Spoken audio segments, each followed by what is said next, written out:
I was speaking to a very senior ISRO scientist who was part of the Chandrayaan mission and a bunch of other launches. I have always wanted to be an astronaut when I was a kid. I still want to go into space at some point in time. I know it's the possibilities and probabilities are probably decreasing day by day. Do you have customer backwards product with early customers that you are sort of designing the product with? Because that gives us investors a validation that whatever you are building will one day lead to revenue. Earlier, if somebody in US was thinking about space, they would consider obviously anything built in the US, but also Canada, Australia, UK, New Zealand, Germany. These were probably the 5 countries which were kosher for somebody to use technology in space tech. India is slowly becoming the 6th country. Earth observation, vertical, customer backwards, because you have revenue today waiting and demand is outstripping supply. And it's always best to start up in spaces where there's more demand than supply, so that the moment you come up with the solution, it's not a push sales and there is again like pull and customers want your product. Unfortunate truth is the rate of mortality in deep tech startups is significantly more than in normal startups, right? Build customer backwards, not technology forward, which means from day one, figure out who is my customer, co-design with them.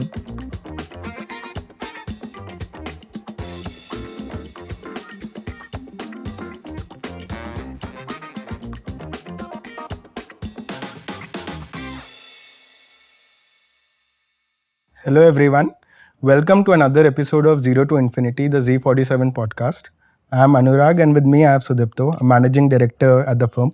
And together we cover everything that we call as the Make in India sectors, which include everything from B2B commerce to agri-tech to manufacturing and now to more deep tech sectors, which includes energy, semiconductors and aerospace, space and defense.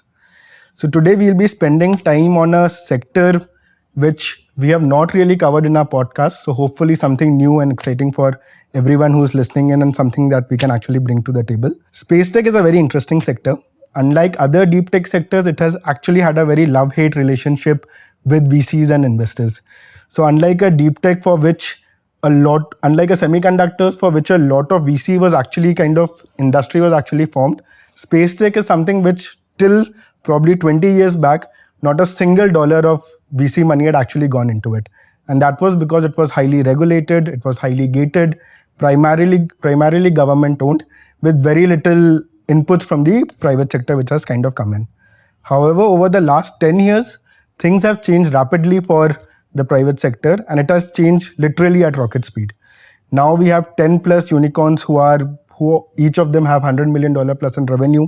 Just in India, we have the number of startups have grown 5x over the last 5 years. In 2021, we had the sum total of 0 Indian satellites which were not manufactured by ISRO in space. Today, we have multiple of them, and there are so many others who are actually literally waiting for a ride to go into space as well. We have had rocket launches by the likes of Skyroot, Agnikul, etc. The government has played its part by launching funds, by launching an in-space to kind of help with some of these. And private sector funding has also played its part with almost $500 million now committed to space tech. But these are known knowns, and I don't want to focus on them. So Dipto, what I want to do today is take on all the contras and unknowns that we have heard from all the multiple conversations that we have had across stakeholders, global investors, founders, policymakers, etc., and actually unpack some of those things. And that's what I wanted to kind of pick your brains on as well. I think of all the podcasts we have done in the past, especially on B2B and deep tech, I think this is a sector which is definitely critical to national security and sovereignty. And as you were mentioning, right, maybe till a decade back, there wasn't enough number of private company creation, which is why VCs actively did not invest. But the moment private company creation started happening, obviously there has been significant VC interest because it has the characteristics of all good deep tech companies, right? There is some underlying to space tech companies. First of all, there is a deep IP layer, which essentially is the bedrock of any deep tech investments. Companies in space are binary in nature, like anything in deep tech, but if they work out, will generally be super large outcomes, which is the other hallmark of deep tech companies, right? And finally, the customers are also here. So earlier, all these space tech companies were by government, for government. Today, the companies are starting to become private and the customers are also diversifying from government to non-government entities. So overall, which is why if you see there's a lot happening in space tech, and especially if I think from an India perspective, this is one of those few sectors where India actually has companies which are global maxima, and by global maxima and local maxima, what we mean is whether this company that is getting built, whether they're best in India, customers are in India. So if you're best in India, that's good enough. Or are you truly global in nature, and are you building the best company for the world? And fortunately for space tech, at least the quality of talent that we have in India, we are starting to see global maximas coming out of India, which is very, very encouraging and exciting for us. Got it. No, very interesting. And let me pick up on that point, on the whole global maxima point, right? One of the things which a lot of naysayers actually say that there, and forget the existing government agencies, the ISROs and NASAs of the world.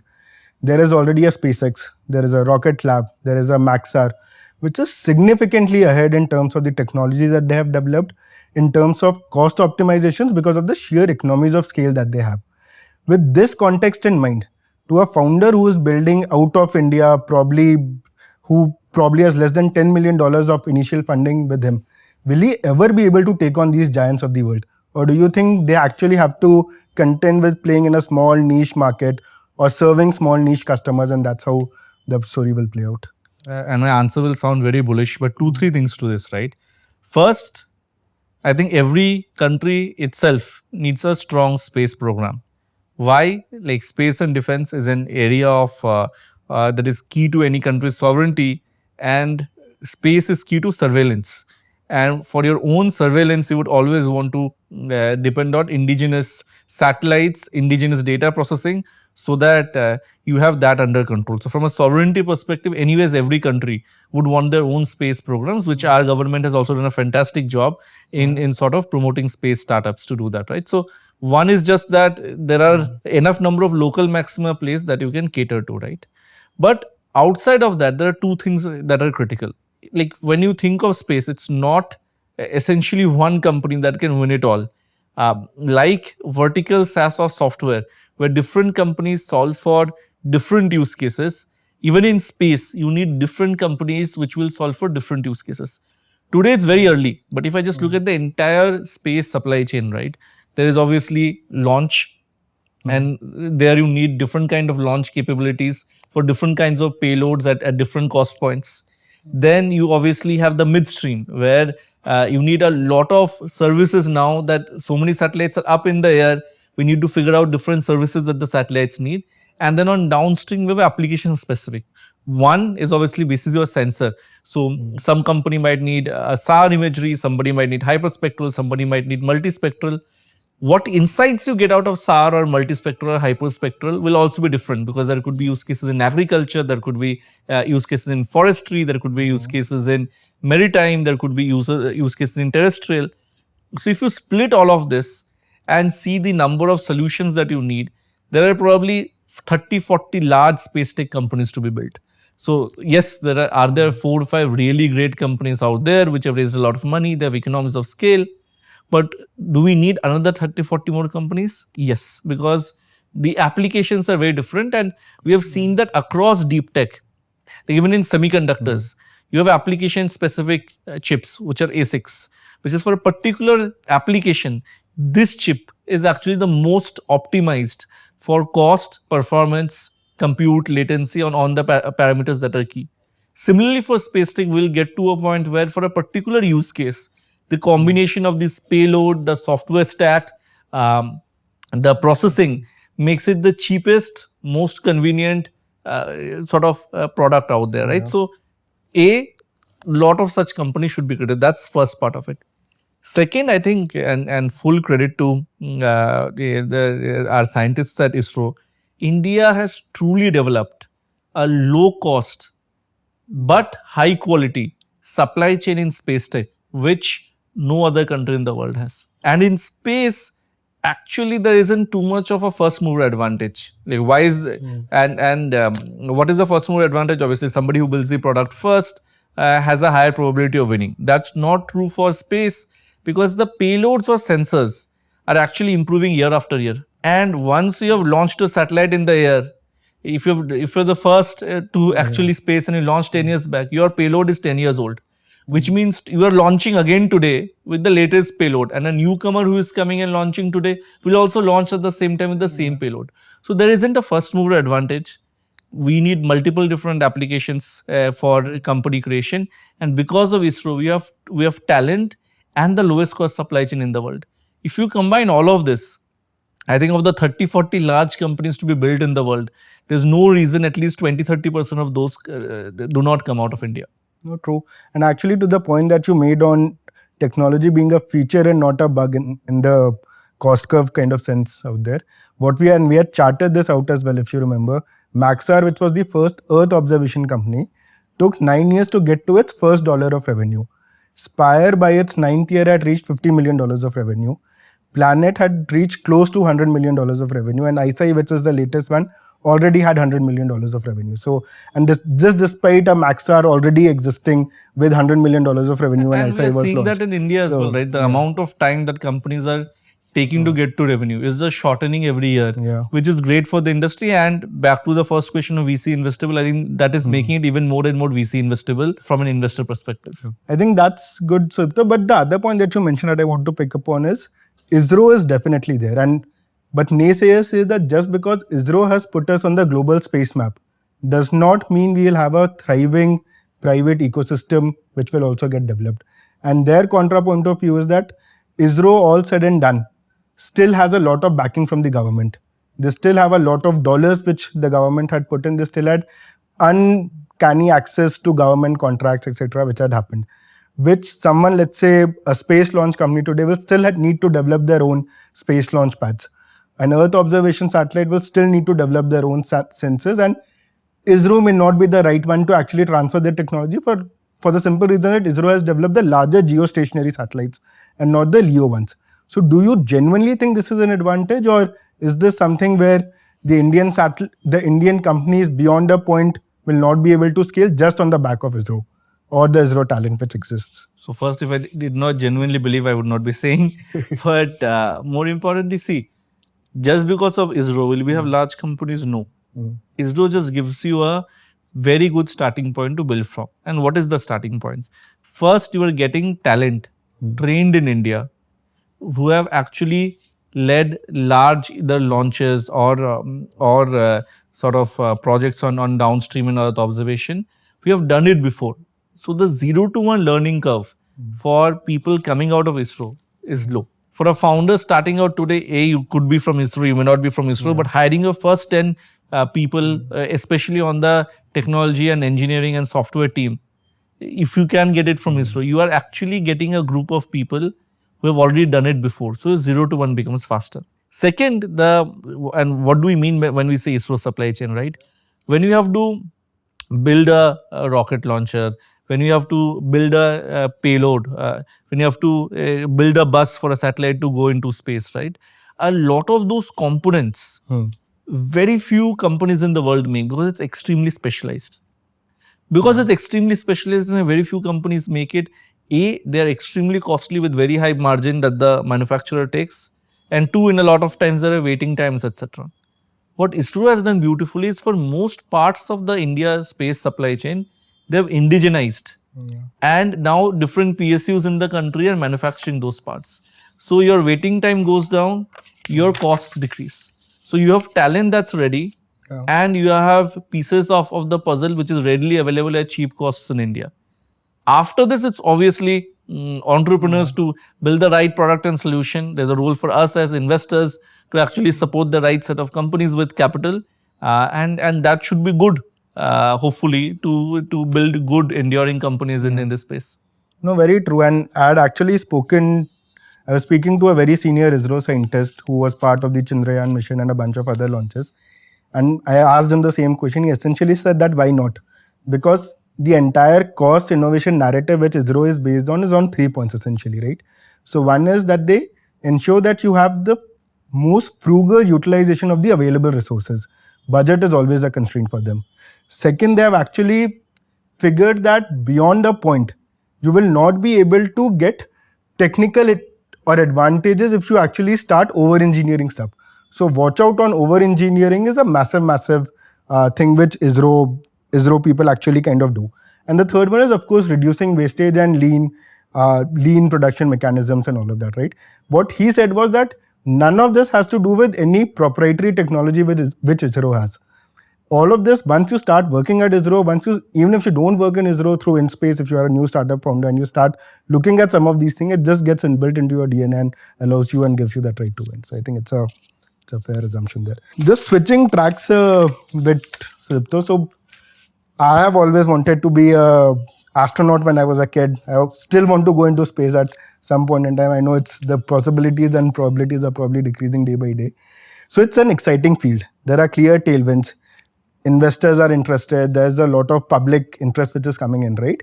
But all said and done, 80% of revenue still is from defense. It still is from government. And a lot of people actually literally say, show me the money. How do you think of that paradox? That's number one. Number two, and more importantly, is there a mental change or a mindset change that you do when you are investing and evaluating a space tech startup which has high customer concentration risk and high technology risk today? And not just for space tech, by the way, this is true probably for a lot of deep tech companies as well. Vis-a-vis probably all the 10 plus investments that were made in B2B. How does that mind shift change from a VC investor perspective? See, first, if you think of deep tech, right? In general, anything that you build in deep tech, revenue will be clunky, which means there will be large customers that you sell to, and they will provide meaningful revenue. Now, if you're building semiconductors for, say, AI training or inferencing, there are probably 5 large hyperscalers in the world that matter. And so probably client concentration will be 20-30%. In space, obviously, it's 70-80%. So it's more, but client concentration in deep tech is generally a feature. Now, anything in deep tech, when we look at companies, right, we generally like companies that are customer backwards versus technology forwards. What is technology forward? It means I have a great technology, let me build on it, and then let me figure out with this solution what do customers want and in which customer can I fit it. Versus being very customer backwards from day one. Who is the customer? What is their pain point? What is that one product solution that they're looking for today? What are the requirements for that solution? And then building backwards from those customer insights very closely with them. And in a lot of cases, we actually co-design with your initial set of customers, the way also companies in SaaS and software do. Yeah. So that's what we are looking for in companies. That's true for space tech as well. I think government could be 70-80%, but you are generally not always selling to one entity in government. You are probably selling to 6 different entities. The question is, have you picked up 2 customer personas, maybe one government, one private? Have you truly understood what is their pain point and what is the solution that they're looking at? Customers beyond a point are not worried about where the data is coming from. They are looking for what is the insight that you can give, basis which they can take business decisions. Are you clear on what insight they're looking for, at what cost they are looking for that insight? And basis that, are you building backwards from that? That's the proof point we're looking for. That do you have customer backwards product with early customers that you are sort of designing the product with? Because that gives us investors validation that whatever you are building will one day lead to revenue. For deep tech, we're all very clear that most likely we invest in pre-revenue stage. The question is, does the product have early PMF from a customer perspective where the customer wants this solution and it's not a push sell versus a pull sell, right? So that's first part of it, right? Where we may not have revenue, but we will look for teams that are building backwards from customer. Second, I think even if 70-80% of the revenue is government, it will probably be across 6 different bodies. So individual customer concentration would still be maybe 15-20%. Yeah. Third, we are looking for, have you identified who is the persona in these customers? Do you understand their payment cycle, their billing cycle on when you can get the money from? But the more interesting part is there's also 20-30% of revenue now which is outside government and which is like any other enterprise sales. Exports can be a very large market. As you know, last month I was in LA and speaking to a bunch of folks in SpaceTech in the US. And it was a clear consensus that earlier, if somebody in US was thinking about space, they would consider obviously anything built in the US, but also Canada, Australia, UK, New Zealand, Germany. These were probably the 5 countries which were kosher for somebody to use technology in space tech. India is slowly becoming the 6th country. So if you really have a good quality product, there are a lot of sort of customers in the US, both government, non-government that you can cater to. So if I look at the overall pie, there's government, and within that different agencies within the Indian government, there is a large private sector in India, especially if I think of agri, banking, insurance, finance, that space, and space exports from India could, at least I believe, would be a large trend line going forward. No, I think this will be very heartening for a lot of space tech founders to hear, because that's honestly the number one question which I get in all my founder interaction, that are you guys willing to be patient? Do you guys understand that space tech probably is very different from B2B, where on day one or probably year one, you actually have $5 million of ARR with you. So I think good to see that something like this is happening. But quickly changing gears, I think space tech is interesting, multiple tailwinds. What are the top 3 trends, trend lines or sectors that you are most enthused about? I think the piece where I think India is definitely ready today, and there is more demand than quality of supply, is definitely on the Earth observation side. I think if I just think customer backwards, I think that if I think of agri into insurance, there's a huge use case where proper insights from satellite image can actually improve, help insurers underwrite farmers better, and definitely improve the life of Indian farmers. There are use cases in for example, maritime. So there is obviously use cases in security, surveillance. So Earth observation, but vertical specific for a particular customer site. For example, you could probably take a choice of SAR and then do maritime. You can probably take a choice of multispectral and then solve for agri into farming, agri into insurance. So vertical specific solutions for individual industries, where you have a clear line of sight that in India you can get to 20, 30, $40 million of ARR, and then you go global with your solution. There are a lot of countries globally which do not have good space programs. There are countries in Middle East, in Southeast Asia. But if you have developed a solution for India, we can very easily go and sell there. So I think that for me would be the number one opportunity, and there can be multiple companies in that. I think outside of that, I think the midstream, which is in-space solutions, is also starting to become exciting and interesting. And obviously, there are a bunch of companies we have met, some more exciting and promising. But I think that would be the second area where I would look at. But first and foremost would be Earth observation, vertical, customer backwards, because you have revenue today waiting and demand is outstripping supply.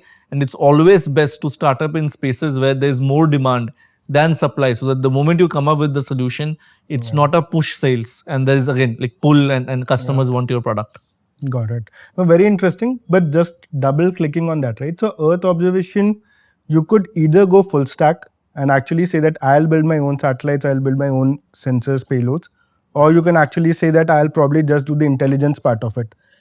What a lot of people have said that is because of paucity of funds, etc. People start off on the far left, which is manufacturing, but then very soon morph into a SaaS business. How would you navigate if you were a founder, or if you were advising a founder? How would you actually navigate that particular? See, for you, someone to build a very large company, you have to go full stack. I think why? Because there aren't enough amount of supply of good quality satellites. Like if you want to work with SAR data, probably will work with ISI. There is no number 2, number 3. So you're always dependent on an external player to give you data, right? And for at a particular cost price and at a particular time frame, if you want certain images, it is not within your control. You are dependent on someone else. And even if you buy their satellites, if they increase prices, you are always dependent on them. So just ISI's revenue today, most of its revenue comes from entire constellations that they send in space for individual governments. So they have 100 million plus contracts with multiple different governments where they send the entire constellation for them. So be full stack, but obviously to send an entire constellation, you need a lot of money. What do you do in the beginning, right? And there are frugal approaches to do it. So I think I met one of the seed investors of ISI who is still on the board and has seen their journey very closely. And they spoke about an interesting anecdote on how frugal the ISI entrepreneurs were. So in the beginning, when they were building their sensors, right, SAR sensors, obviously they could not have sent their payload to space to image Earth. So what they did is from their lab, they inverted the sensor, and they said we will image the sky and predict sort of aeroplanes and everything going on top of me and still prove my tech. So you don't need to actually send your payload to space to actually first show that your sensor and your data processing and your insights are actually great. The other way to do it is obviously use drones to actually prove it, right? So step one would obviously be in providing that vertical insight, because see, you will get a lot of money the moment you have customers. How do you get to customers? When you have a solution. Most private customers don't care whether you have your own constellation or not. To get to those customers, you need to do a custom solution that works for them. For that, on day one, if you have to get your source of image from someone else, that's completely fine. So start with the data processing layer and generating insights. With that, get a footstep into your customer. Once you have revenue or even you have pilots and POs, I think that's the stage when you can get a lot more money and then send your payload to the sky. The end state company will be vertically integrated because the choices you make and the payload also influence the cost at which you can serve the customers. So full stack, that's the end state, but day one, there are 100 ways to be more frugal. Actually, the ISI guys used ISRO platform to send their first payload out, because obviously that was the cheapest out there, right? So there are frugal ways to do 0 to 1. Then you do 1 to 10 and you do 10 to infinity. In the 10 to infinity journey, you have to put your payload up and have your own constellation out in the sky, but you don't need to do that for 0 to 1. And if you're only building sort of analytics and insights, obviously the amount of money required is much lesser, and that today is easily available. Got it. And as we say, I mean, the best of founders will always generate their resources and find a way to do it. So sticking on founders, and probably last question from my end, forget about SpaceTech. You have invested in 10, 12, 15 companies. You have seen journeys for a lot of these founders as well, right? DeepTech is something that you have been looking at for the last couple of years now. Unfortunate truth is the rate of mortality in DeepTech startups is significantly more than in normal startups, right? So what are those 2, 3 pieces of advice or 2, 3 common pitfalls that you would actually ask or you would actually suggest the founders to look out and keep a watch out for, so that they actually don't get into the mortality zone and get through that cliff, which is increasingly becoming deeper in deep tech than anything else? See, if you cross that chasm, obviously the size of the outcome is very large, which is why first it's worth taking the risk. But I agree that there are challenges, which is why you see a lot of seed investments in deep tech, and not only in India, globally. Globally, Series A is the toughest round to get done in deep tech, because at seed, most investors are betting on a trend line and betting on a team. Generally, by Series B, for most deep tech companies, you have the product ready and you have customer purchase orders. So, which means there's line of sight to revenue. Series A somehow becomes in the middle, where obviously you have team and you have trend line, but you need something more. And both the tech and your customer POs are almost there, but not there yet, which is why underwriting becomes difficult. Now, this is the truth. And as entrepreneurs, once you know this is what will happen, you need to plan around it. Now, how do you plan around it, right? First, as I said, like, build customer backwards, not technology forward, which means from day one, figure out who is my customer, co-design with them, which means at by Series A stage, you at least have 2 pilot customers with revenue, at least some pilot revenue, who are thumping the table for you, that once the technology is done, they want to work with you. That is step one. Second, ideally raise a little bit larger seed so that you don't need to do the Series A and you can tide over and directly get to the Series A plus Series B stage. Third, with whatever resources you have, plan judiciously, where you either have to prove the technology or prove customer POs before you can raise a larger round. If you are aware of that, then you actually plan accordingly, or if you have raised seed, get a seed extension, but get to that point where at least the proof points are clear. I think as a founder, if you know that this is what is going to happen and you plan around it, I think it's just easier to manage that process versus getting negatively surprised when you're going out to raise a Series A round. And then, as you mentioned, right, the best entrepreneurs are finally great storytellers and visionaries. They figure out a way to raise more and more capital, and that will continue to happen. I think in India, we see that in the EV space, where a lot of large companies have been created and they have crossed the chasm. Obviously, we were lucky to be seed investors in Ola Electric, but so many other companies have been created in deep tech. We are seeing that happening in the AI cloud infrastructure space, both at the foundation model layer as well as the cloud layer, where again, we are lucky to be investors in Krutrim and NESA. There are interesting companies in SpaceTech which have crossed the chasm, right? Companies like Agnicool, Pixel, and so many others which have actually crossed the chasm. So we will increasingly see more, but just keep that in mind that the Series A will be the toughest round to do. As a founder, you have to do the story, and the vision is as important as the product, because that's how we carry investors along. And then plan for either some customer proof point or technology proof point to happen before you go out to raise after the seed. No, I think very insightful, and thanks for all the nuggets of wisdom that you had. I had just these questions. Hope people enjoyed and hope they had something to take out of it. Thanks, Anurag. And I know we've spent a lot of time in this sector. And as I said, this is one of those sectors where I genuinely feel the country needs it. The government has multiple different schemes and instruments through which they're promoting the sector. We have this amazing talent through ISRO. We have the lowest cost supply chain. And it's one of those sectors where we can truly build world-class global products where the world will buy from us. So I think lot is happening, and I genuinely believe there could be 30, 40 really large companies over the next 10 years globally, and there's no reason why 10 of those are not from India. So we are super excited, and we hope at least we can partner a few incredible entrepreneurs in their journey as they build enduring companies in space tech. So thank you everyone for tuning in. And if you're a space tech founder, if you disagree with what I said, please let us know, because you always learn from founders. And if you're building in this space and want to chat with us, please drop a line to us. Thank you so much. If you like this episode of Zero to Infinity, there are so many more that you must check out. If you like Indian startup content, hearing about founder journeys, or knowing more about emerging sectors that we're investing in, Zero to Infinity is the channel that you need to subscribe to.